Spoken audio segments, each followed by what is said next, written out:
రామగుండం నియోజకవర్గంలో రాక్షస పాలన రాజ్యమేలుతుందని హిందువుల మనోభావాలను దెబ్బతీసే విధంగా దారి మైసమ్మ పోచమ్మ ఆలయాలను తొలగించిన కార్పొరేషన్ అధికారులను కఠినంగా శిక్షించాలని రామగుండం మాజీ ఎమ్మెల్యే కోరుకంటి చందర్ పోర్బాట పట్టారు. పెద్దపల్లి జిల్లా గోదావరికని ఆలయాలను తొలగింపుకు వ్యతిరేకంగా ఎమ్మెల్యే క్యాంపు కార్యాలయం ముట్టడిలో ఆయన పార్టీ శ్రేణులతో కలిసి పాల్గొన్నారు. కార్మిక క్షేత్రంలో 46 దారి మైసమ్మ పోచమ్మ ఆలయాల తొలగింపు రామగుండం ఎమ్మెల్యే రాజ్ ఠాకూర్ ఆదేశాలతోనే జరిగిందని ఆయన విమర్శించారు. ప్రశ్నించే గొంతులను రాష్ట్ర ప్రభుత్వం పోలీసులతో అణచివేస్తుందని, శాంతియుతంగా నిరసన తెలిపిన బీఆర్ఎస్ ఎమ్మెల్యేలపై శ్రేణులపై పోలీసులు దౌర్జన్యం సరైనది కాదన్నారు.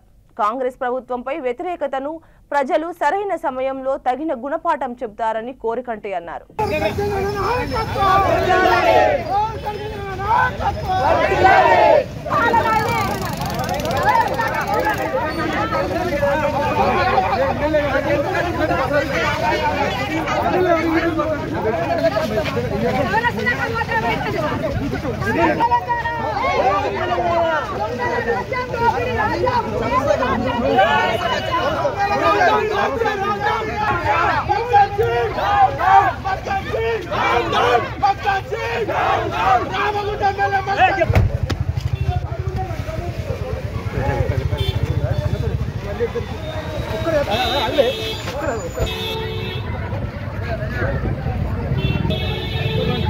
ఎమ్మెల్యే క్యాంప్ కార్యాలయం ముట్టడికి బీఆర్ఎస్ పార్టీ కార్యక్రమం తీసుకుంటే కనీసం ప్రజల గొంతుకలను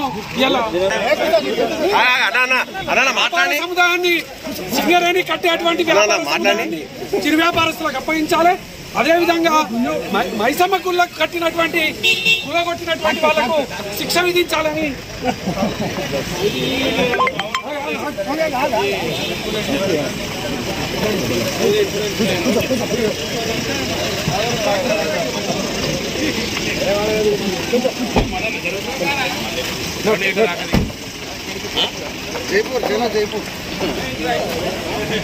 గత 2 సంవత్సరాలుగా జరుగుతూ ఉన్నది. ఈ యొక్క బుల్డోజర్ పాలనను వ్యతిరేకిస్తూ ఈ ప్రాంతంలో ఉన్నటువంటి చిరు వ్యాపారస్తులందరినీ కూడా రోడ్డు మీద పడేసిండ్రు. చిరు వ్యాపారస్తులకు ఇవాళ సింగరేణి యాజమాన్యం కట్టిస్తున్నటువంటి ఒక వ్యాపార సముదాయాన్ని వాళ్లకు పర్మనెంట్గా ఉచితంగా ఇవ్వాలని డిమాండ్ చేస్తూ, అదేవిధంగా గత 15 రోజుల క్రితం ఈ యొక్క రామగుండం నియోజకవర్గంలో ఉన్నటువంటి దారి మైసమ్మ గుళ్ళు 46 గుళ్లను కూలగొట్టిండ్రు. ఎవరు కూలగొట్టిండ్రు ఏంది అంటే కూడా సరి అయినటువంటి సమాధానం లేదు.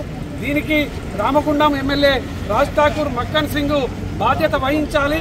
దాని మీద స్పష్టమైనటువంటి ప్రకటన చేయాలని చెప్పేసి డిమాండ్ చేస్తూ ఈరోజు చెలో ఎమ్మెల్యే క్యాంపు కార్యాలయాన్ని బీఆర్ఎస్ పార్టీ ఆధ్వర్యంలో చేపట్టినటువంటి సందర్భంగా ఎక్కడ చూసినా పోలీసు పహారాల మధ్యలో బీఆర్ఎస్ నాయకులందరినీ కూడా అరెస్టు చేస్తున్నారు.